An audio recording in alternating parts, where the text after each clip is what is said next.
Welcome back to the off cycle, back on this Pursuit 2270 project. The tank has been foamed in and installed. It's definitely not going anywhere. What we're working on today is getting the subfloor reinstalled.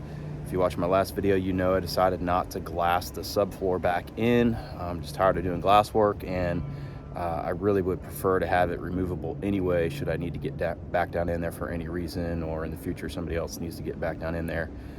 It's underneath the console, it's not visible, so what I've done is taken some 2-inch wide by 1/8 of an inch thick stainless steel flat bar and drilled and tapped a bunch of holes in it, and I'm going to be using some number 10 by 24 bolts to actually attach those pieces of flat bar to the subfloor underneath the floor.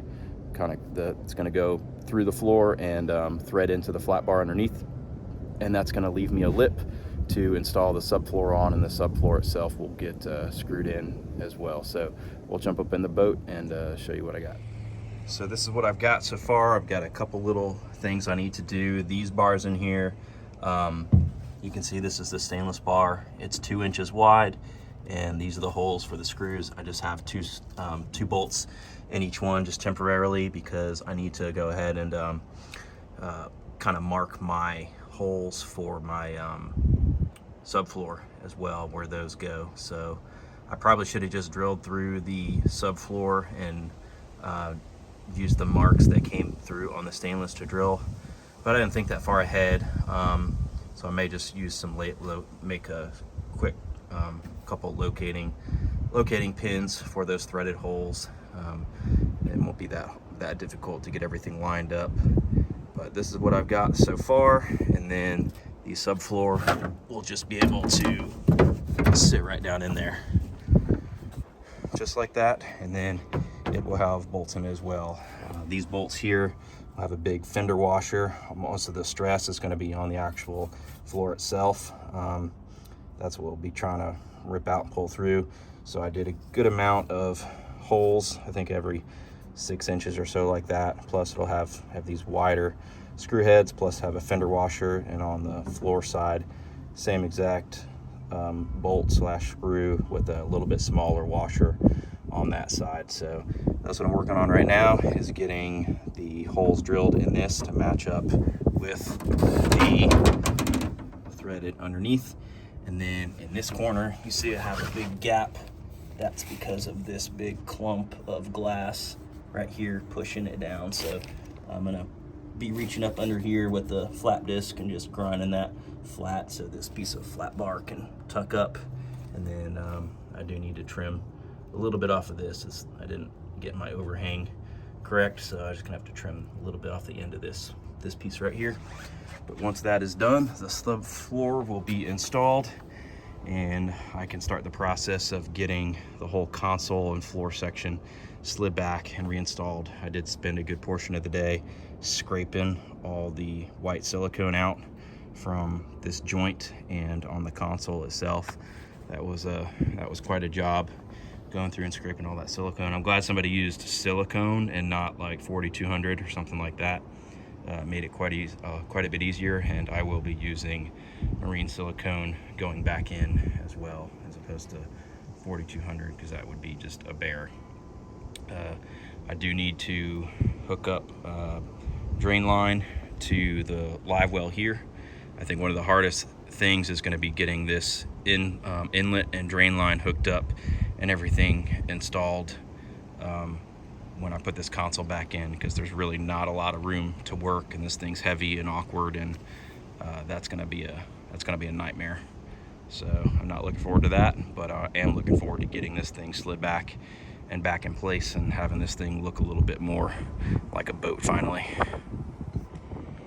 So a little change of plans, try to save myself some time, rather than making like 2 or 3 locating pins for these threaded holes, because it would work, I suppose, but I'm just worried that it won't show up very well on the raw underside of this glass. I won't be able to see it very well, and it's a fairly precision item. I'm gonna have to be within like a 1/16 of an inch if I drill a slightly oversized hole to account for some variance. So what I'm gonna try to do is just one piece at a time. I'm going to double-sided tape the front edge and then throw a clamp on the back edge, lay the subfloor in there, clamp it down on the back edge, and then I'll remove these two and try to pull the subfloor out with this attached to it in the right position. And once that's done, then I'll do that side, and then I will try to do the same thing with the front edge with just double-sided tape. Once these are out of the way, it'll be much easier to get that out without worrying about bumping it and knocking it off of the double-sided tape. So that's what I'm going to attempt to do right now, and we'll see if that works. So that idea did work. I had enough tension and enough stickage up here to keep it from sliding, so I do have a proper alignment for this strip of stainless on this subfloor.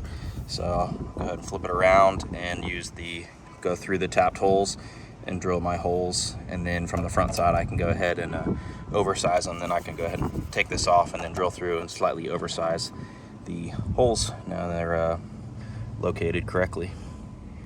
All right, that did work quite nice. I've got my holes located the same as this bar for when it's actually bolted in. What I am gonna do before I go any farther with this is, you've got extra piece of glass like in this corner, and then another piece laid over here on this edge, and so I have a lot of unevenness. There's a big bulge right here, you can tell. So I'm going to go ahead and take the belt sander out and kind of smooth some of this out, since this bottom surface now is kind of going to be a reference surface for this. I want to make this nice and smooth so that when the subfloor is in there, it's level with the rest of the top of the floor, and there's not some little edge sticking up or anything like that. I want it to reference and be as level as possible. So the starboard side rail was two pieces because I have the hole here where all the electronics come up through the floor. So this was just clamped it on one side and just double-sided tape. By the time I sanded this down and made it smooth, the tape had much more surface area to bond, and then just had to clean off the stainless with alcohol because it still had all the cutting fluid on it from all my holes, but made a really good bond. So this should work fine for doing the front edge as well. It should just work with just straight double-sided tape. And then I'll be able to drill my holes, pop the tape off, and then everything should be aligned. All right, we've got our subfloor piece. All the holes are located, and the oversized holes are drilled for the sub panel.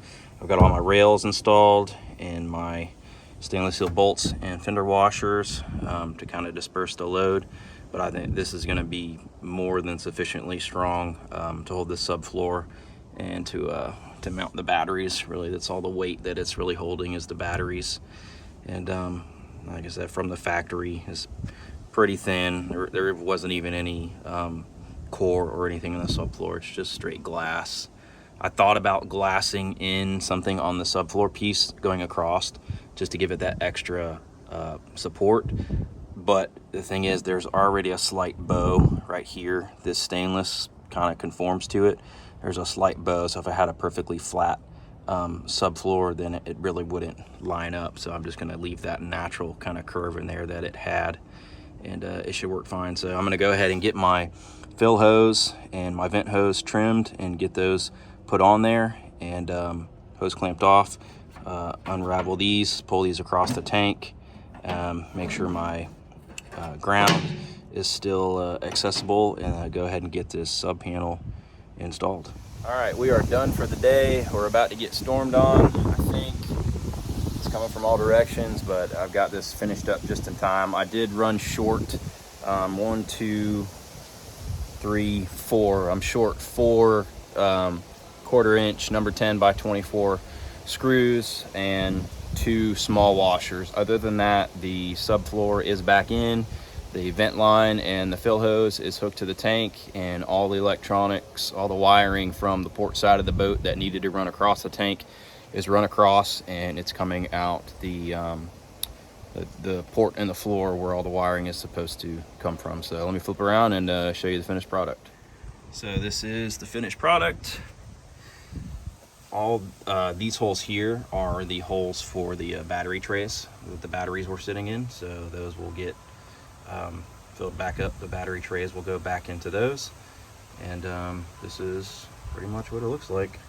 I got one screw, one here, one there, and then one there that I need to put in. But other than that, it is installed, and it is very, very, very, very supportive. I mean, I'm hopping up and down on it, and I'm 190 pounds. So it's flexing no more or no less than it would have if I had glassed it back in there. The other issue that I realized today that I'm not sure what I'm gonna do about, this stuff right here, this is basically, when I first opened the foam, I had a little bit spilled on top of the tank that wasn't mixed. And I guess I stepped in it at some point and it got tracked around the boat a little bit. And then I guess sitting in the sun, it yellowed out. So, and I see the foam over there that's been sitting in the sun, definitely yellowed. It's got a lot more yellow color to it. So I don't know how I'm gonna get this out. This is on the non-skid. Luckily it was just a very thin coating on my shoe, but I may have to, I don't know what I'm gonna do about that. If anybody knows what will take that up, please comment and let me know. This right here, I may have to just wet sand it out around this smooth edge and buff it back out, but I don't know how I'm gonna get that out of the gel coat. Under here, I'm not too concerned. That's all under the console. It's not gonna be seen. But yeah, the couple spots on the actual non-skid, I definitely want to try to get that out.